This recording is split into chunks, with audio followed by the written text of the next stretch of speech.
بسم اللہ الرحمن الرحیم۔ الصلاۃ والسلام علیکہ سیدی یا رسول اللہ وعلی آلہ و اصحابہ سیدی یا حبیب اللہ۔ الصلاۃ والسلام علیکہ سیدی یا نور اللہ وعلی آلہ و اصحابہ سیدی یا رحمت للعالمین۔ بسم اللہ الرحمن الرحیم۔ امام محمد بن موسیٰ بن نعمان مراکشی فارسی مالتی حج سے واپس آ کر اپنی کتاب مصباح الظلام فی المستغیثین بخیر الانام فی الفتاوی والمنام تصنیف دی۔ علامہ سہموی نے اس میں سے چند مثالیں ایسے اشخاص کی نقل کی ہیں جنہوں نے رسول اللہ سے استغاثہ کیا یا حضور کی قبر شریف کے پاس آپ سے کچھ مانگا اور ان کو ان کا مطلوب حاصل ہو گیا۔ حافظ محمد بن منتظر کا بیان ہے کہ ایک شخص نے میرے والد کے پاس 80 دینار بطور امانت رکھے اور وہ یہ کہہ کر جہاد پر چلا گیا کہ میری واپسی تک اگر تمہیں ضرورت پیش آئے تو خرچ کر لینا۔ والد نے قحط سالی کے سبب سے وہ دینار خرچ کر لیے۔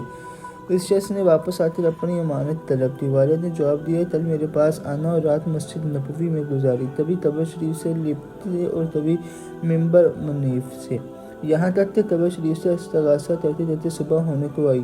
نادار تاریکی میں ایک شخص نمودار ہوا، وہ کہہ رہا تھا، اے ابو محمد یہ لو۔ والد نے ہاتھ بڑھایا تو کیا دیکھتے ہیں کہ وہ ایک تھیلی ہے جس میں 80 دینار ہیں۔ صبح تو والد نے وہی دینار اس شخص کو دے دیے۔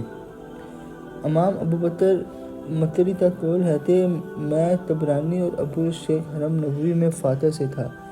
جب عشاء کا وقت آیا تو میں نے رسول اللہ کی قبر شریف پر حاضر ہو کر عرض کیا، یا رسول اللہ ہم بھوکے ہیں۔ یہ عرض کرتے میں لوٹا ابو القاسم طبرانی نے مجھ سے کہا کہ بیٹھو، رزق آئے گا یا موت؟ ابو بکر کا بیان ہے کہ میں اور ابو الشیخ سو گئے اور طبرانی بیٹھے ہوئے کچھ دیکھ رہے تھے۔ ایک علوی نے آ کر دروازہ کھٹکھایا، ہم نے کھولا تو کیا دیکھتے ہیں کہ اس کے ساتھ 2 غلام ہیں جن میں سے ہر ایک کے پاس کھانے سے بھری ہوئی ایک زنبیل ہے۔ ہم نے بیٹھ کر کھایا اور خیال کیا کہ بقیہ تو غلام لے لے گا، مگر وہ باقی کو ہمارے پاس چھوڑ کے جب ہم کھانے سے فارغ ہوئے تو علوی نے ہم سے کہا، کیا تم نے نبی سے فریاد کی تھی؟ کیونکہ رسول اللہ نے خواب میں مجھے حکم دیا کہ میں تمہارے پاس کچھ لے جاؤں۔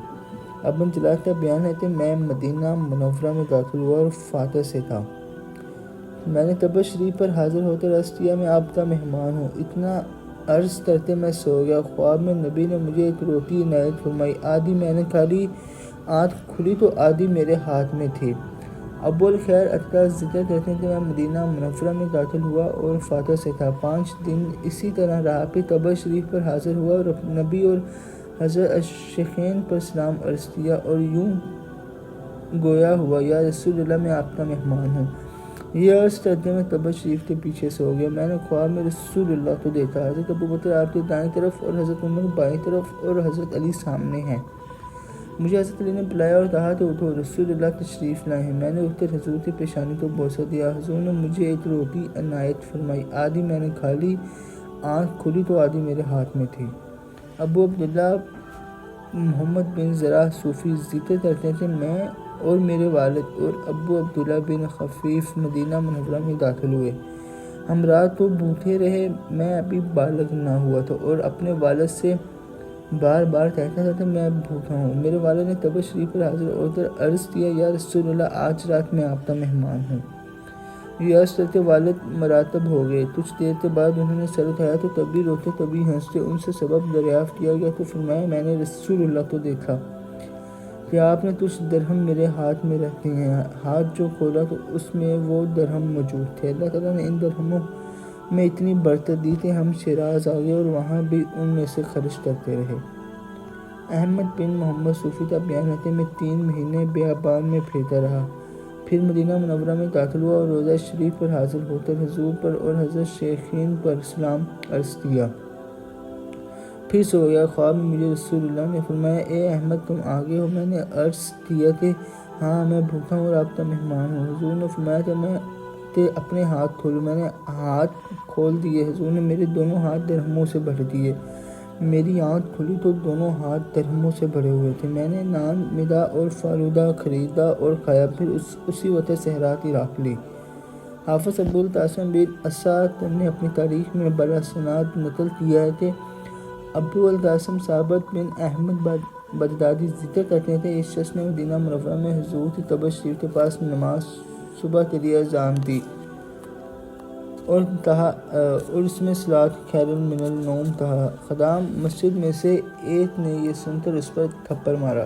اس شخص نے رو کر عرض کیا، آپ کے حضور میں میرے ساتھ یہ سلوک کیا جاتا ہے۔ اسی وقت اس خدام پر فالج گرا، اسے وہاں سے اٹھا کر گھر لے گئے اور وہ 3 دن کے بعد مر گیا۔